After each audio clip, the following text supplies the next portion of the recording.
Assalamualaikum warahmatullahi wabarakatuh. Perkenalkan, kami dari kelompok 3. Kami akan membahas tentang teknik chaining dan kami beranggotakan yang pertama ada saya sendiri, Anastia Nur Alisa, lalu ada Ayu Winda dan yang terakhir ada Dea Alfa Faiza. Di sini kami akan menjelaskan tentang teknik chaining, apa itu teknik chaining dan apa itu tingkah laku. Selanjutnya akan dijelaskan oleh teman saya. Baik, pertama-tama di sini saya akan membahas dulu tentang definisi dari tingkah laku itu sendiri. Tingkah laku itu merupakan sebuah perbuatan yang dilakukan oleh individu atau seseorang dalam kondisi tertentu yang diperoleh melalui hasil belajar. Lingkungan bisa mengarahkan terjadinya tingkah laku, baik itu secara verbal maupun visual.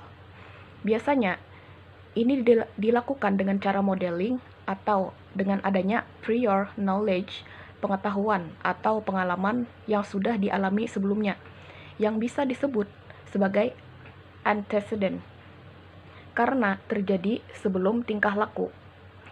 Tingkah laku yang muncul nantinya ada yang dikehendaki dan itu disebut dengan akselerasi, maupun ada juga yang tidak dikehendaki dan itu disebut dengan deselerasi. Apapun tingkah laku yang dihasilkan oleh individu atau seseorang itu adalah benar. Namun, lingkunganlah yang dapat menentukan dari tingkah laku seseorang itu mana yang akan dihukum dan mana yang akan diganjar sebagai bagian dari konsekuensi.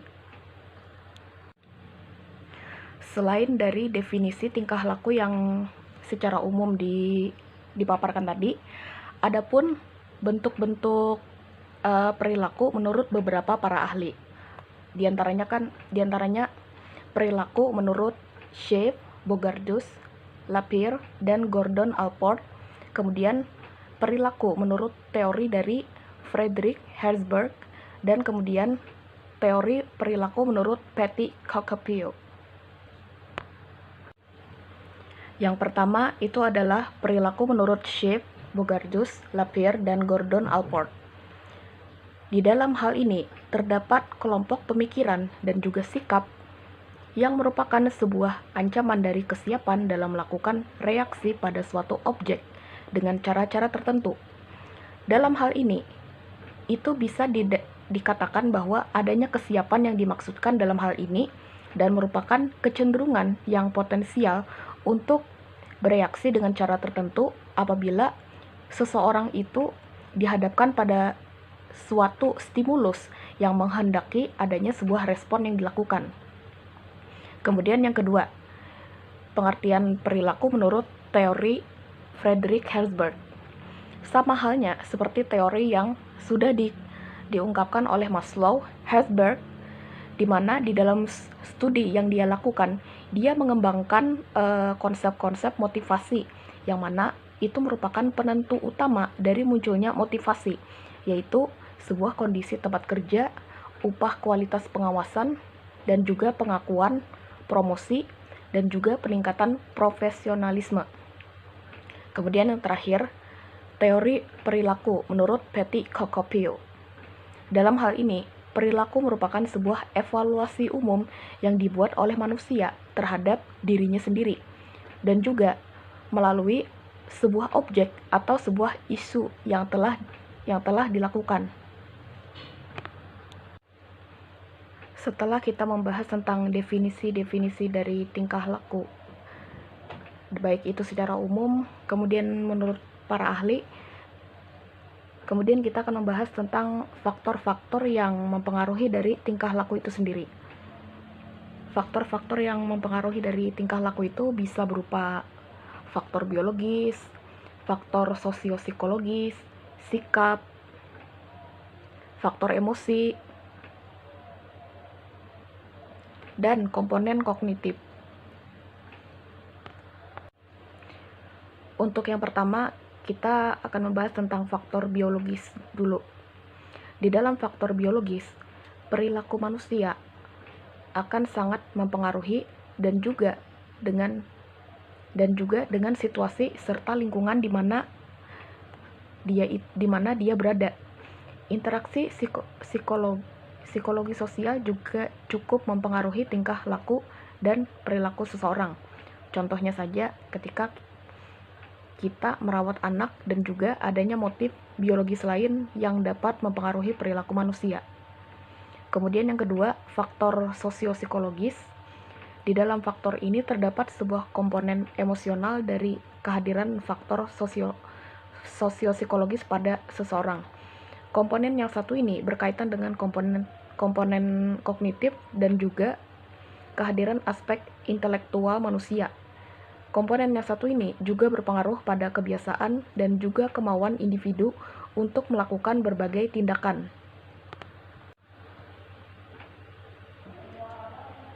Kemudian yang selanjutnya adalah faktor sikap. Sikap juga memiliki pengaruh terhadap perilaku seseorang, di mana di dalam sikap itu terdapat tingkah laku atau tindakan seseorang, persepsi dan juga cara berpikir seseorang yang di dalam dirinya merasa bahwa apa yang telah dilakukannya akan berkaitan dengan sebuah situasi dan juga nilai yang ada di dalam dirinya. Sikap juga sangat mempengaruhi dari adanya daya pendorong seseorang dalam melakukan motivasi pada. Kemudian lagi, selain dari faktor biologis dan faktor sosiopsikologis, kemudian ada juga faktor sikap.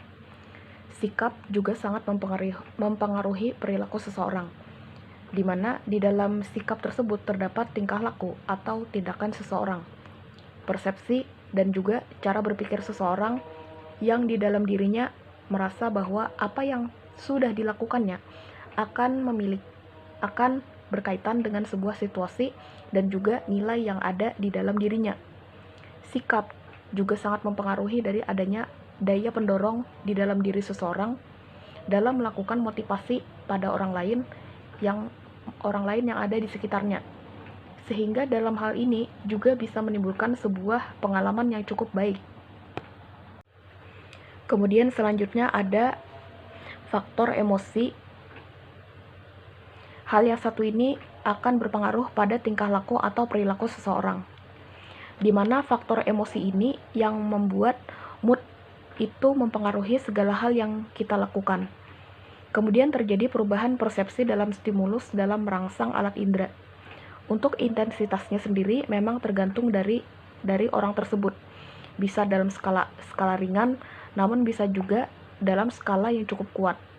Emosi juga bisa membuat perhatian lebih meningkat pada sesuatu hal yang membuat kita tegang, di mana di dalamnya berkaitan juga dengan rangsangan fisiologi, detak jantung yang kuat, dan juga naiknya tekanan darah seseorang. Kemudian yang terakhir ada komponen kognitif.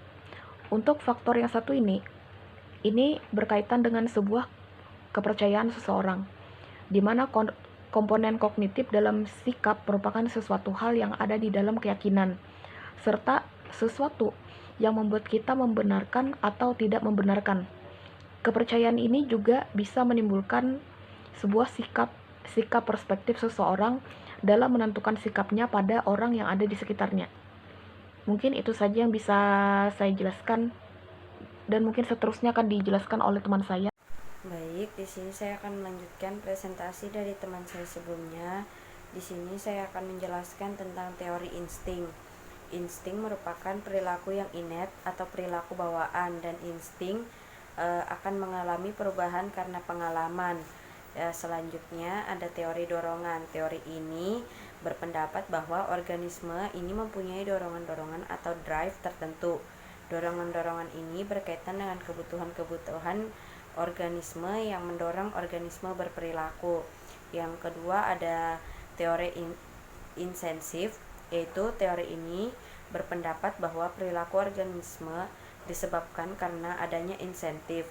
Dengan ini akan mendorong organisme berbuat atau berperilaku. Yang ketiga ada teori atribut. Teori ini menjelaskan tentang sebab-sebab perilaku orang baik disebabkan oleh disposisi internal, misal motif, sikap dan sebagainya, atau oleh keadaan eksternal. Yang Selanjutnya, teori kognitif. Apabila seorang harus memilih perilaku mana yang mesti dilakukan, maka pada umumnya akan memilih alternatif perilaku yang akan membawa manfaat yang sebesar-besarnya bagi yang bersangkutan. Selanjutnya ada teknik chaining.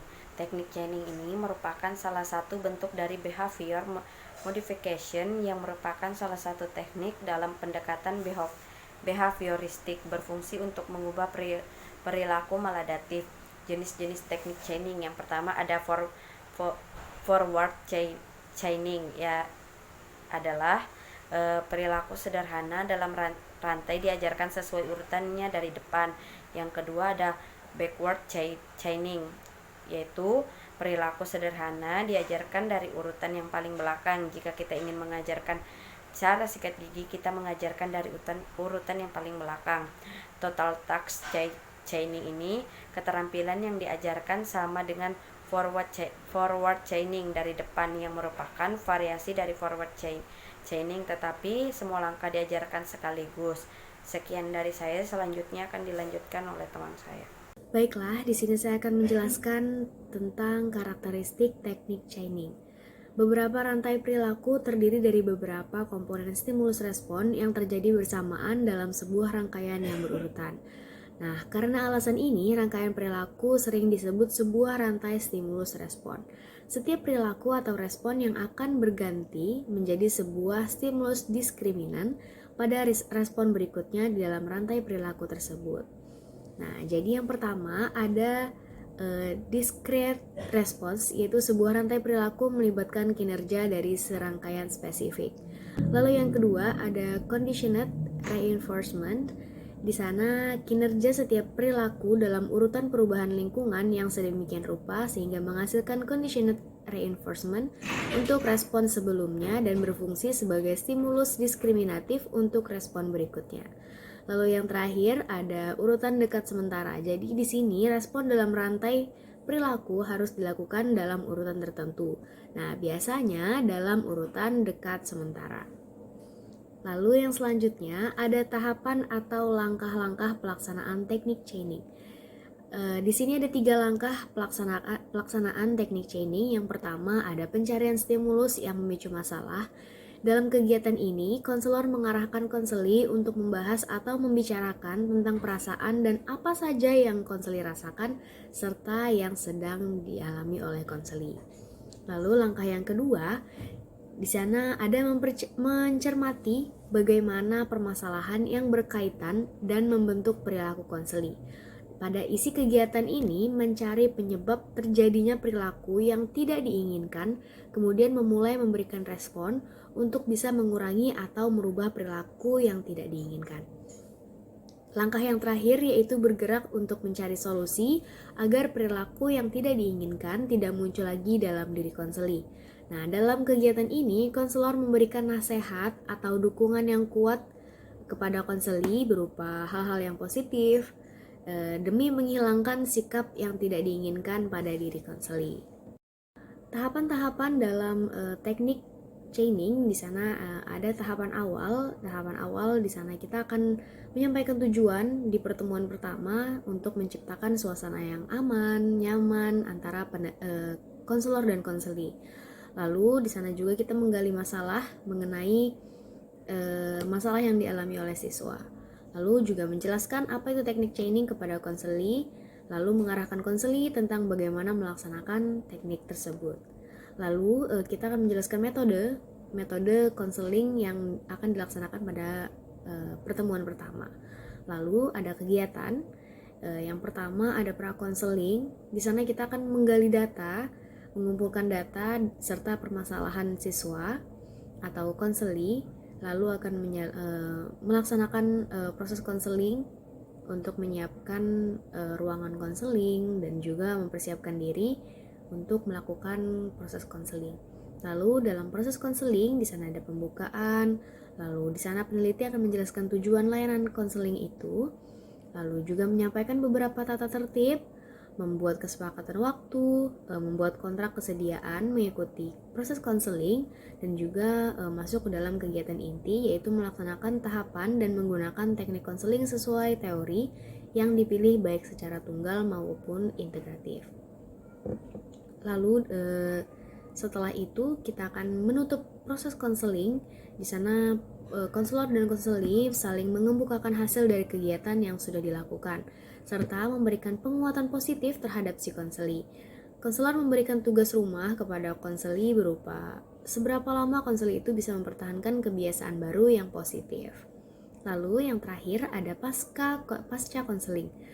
Di sini konselor atau konselor. Lalu yang terakhir ada pasca konseling. Di sana, konselor membuat laporan hasil tentang perkembangan individu konseli terkait dengan teknik yang sudah dilakukan dan hasil apa yang diperoleh setelah dilaksanakannya kegiatan tersebut. Baik, sampailah kita di kesimpulan pemaparan materi kami pada video kali ini, yaitu tingkah laku yang muncul nantinya ada yang dikehendaki dan tidak dikehendaki. Apapun tingkah laku yang dihasilkan oleh individu adalah benar, namun lingkunganlah yang dapat menentukan tingkah laku individu, mana yang akan dihukum dan mana yang akan diganjar sebagai konsekuensinya. Teknik chaining merupakan salah satu bentuk dari behavior modification yang merupakan salah satu teknik dalam pendekatan behavioristik berfungsi untuk mengubah perilaku maladaptif. Teknik ini melibatkan stimulus yang kompleks dengan tautan yang terjadi dalam urutan tertentu dan biasanya mencakup respon motorik seperti yang kita ketahui, dorongan digunakan untuk menimbulkan suatu perilaku dan mentransfer kontrol stimulus untuk menghilangkan dorongan dan membuat perilaku tersebut terjadi dengan adanya stimulus diskriminatif yang relevan. Baik, cukup dari kami untuk presentasi pada video kali ini. Terima kasih sudah menyaksikan video kami. Semoga materi yang kami sampaikan dapat dipahami dengan baik. Terima kasih. Wassalamualaikum warahmatullahi wabarakatuh.